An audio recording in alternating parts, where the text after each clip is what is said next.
கரூர் மாநகராட்சி பகுதிகளில் பெய்த கனமழை காரணமாக சாலைகளில் மழைநீர் பெருக்கெடுத்து ஓடுகிறது. விவரங்களை செய்தியாளர் கார்த்திகேயனிடம் கேட்கலாம். வணக்கம் கார்த்திகேயன், அங்கு மழைநீரை சரி செய்ய ஏதேனும் ஏற்பாடுகள் செய்யப்பட்டதா? விவரங்களை பதிவு பண்ணுங்க. மோனிகா, கரூர் மாவட்டத்தில் சுமார் 2 மணி நேரத்திற்கு மேலாக தற்போது வரை கனமழை பெய்து வருகிறது. தொடர்ந்து மாநகர பகுதியில் கனமழை அதிகமாக பெய்து வருகிறது. மற்ற பகுதிகளிலும் மழை பெய்து வருகிறது. இப்போ குறிப்பாக கரூர் மாநகர பகுதிகளில் கரூர், காந்தி கிராமம், தாந்தோன்றிமலை, சுங்ககேட், பசூதிமலை உள்ளிட்ட பகுதியில் அதிக கனமழை பெய்ததால் தற்போது அந்த காந்தி கிராமம், தாந்தோன்றிமலை, சுங்ககேட் பகுதியிலிருந்து அதிக மழை நீர் வந்து தற்போது அந்த தெரசா ஸ்கூல், கரூர் திருச்சி சாலையில் உள்ள அந்த தெரசா ஸ்கூல் வழியாக அந்த பள்ளத்தில் வரும்போது அந்த பசூதிபாளையம் சாலையில் சென்று அமராவதி அணையில் அந்த ஆற்றில் சேர வேண்டும். தற்போது அந்த பகுதியில் கிட்டத்தட்ட இடுப்பு அளவிற்கு தண்ணீர், அதாவது வாகனங்கள் ஊர்ந்து சென்று கொண்டிருக்கிறது. இருசக்கர வாகனத்தில் தெரியாத, சாலையில் தெரியாதவர்கள் சென்ற போது கிட்டத்தட்ட 5க்கும் மேற்பட்ட இருசக்கர வாகனங்கள் தண்ணீரில் சென்று கொண்டிருப்பது பழுதாகி நின்றது.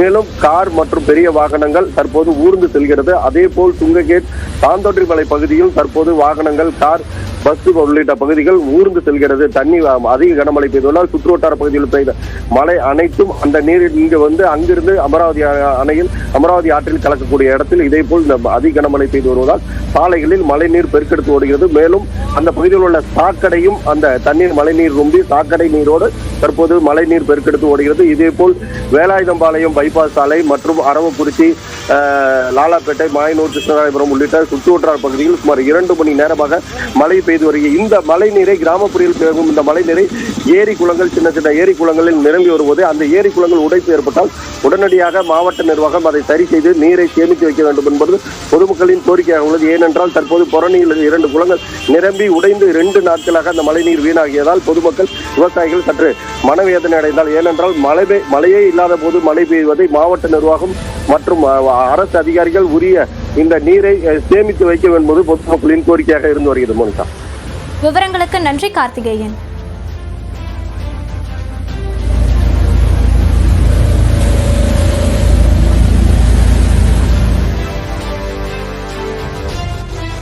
இதேபோல சேலத்தில் 3 மணி நேரத்திற்கு மேலாக இடைவிடாமல் கனமழை பெய்து வருகிறது. விவரங்களை செய்தியாளர் கோகுலிடம் கேட்கலாம். வணக்கம் கோகுல், விவரங்களை பதிவு பண்ணலாம். சேலம் மாவட்டத்தில் இன்று மாலை 3 மணி முதல் தற்போது வரை தொடர்ந்து சேலம் மாவட்டத்தின் பல்வேறு பகுதிகளில் பரவலாக மழை பெய்து வருகிறது. குறிப்பாக சேலம் மாநகர், வாழப்பாடி, ஏற்காடு, எடப்பாடி உள்ளிட்ட பல்வேறு பகுதிகளில் இந்த தொடர் மழை சுமார் 3 மணி நேரமாக பெய்து வருகிறது.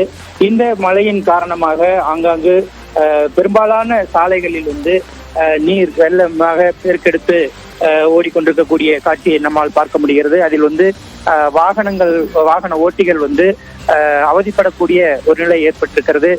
சில பகுதிகளில் அத்தியாவசிய தேவைக்காக வெளியில் வரக்கூடியவர்கள் குடைபிடித்து செல்லக்கூடிய காட்சிகளை நம்மால் பார்க்க முடிகிறது. இந்த வகையில் சேலம் மாநகரை பொறுத்தவரை தொடர்ந்து 3 மணி நேரமாக அதிக அளவில் மழை தொடர்ந்து பெய்து கொண்டே இருக்கிற காரணத்தினால் பெரும்பாலான சாலைகளில் வெள்ளம் தேங்கி சில பகுதிகளில் நிற்கிறது. நகர் முழுவதுமே இதனால் ஒரு குளிர்ந்த காற்று வீசி ஒரு குளிர்ச்சியான சூழல் நிலவி வருகிறது. குளிர் பிரதேசத்தில் இருப்பதை போலவே சேலம் மாநகரிலும் தற்பொழுது குளிர் காற்று வீசி வருகிறது. விவரங்களுக்கு நன்றி கோகுல்.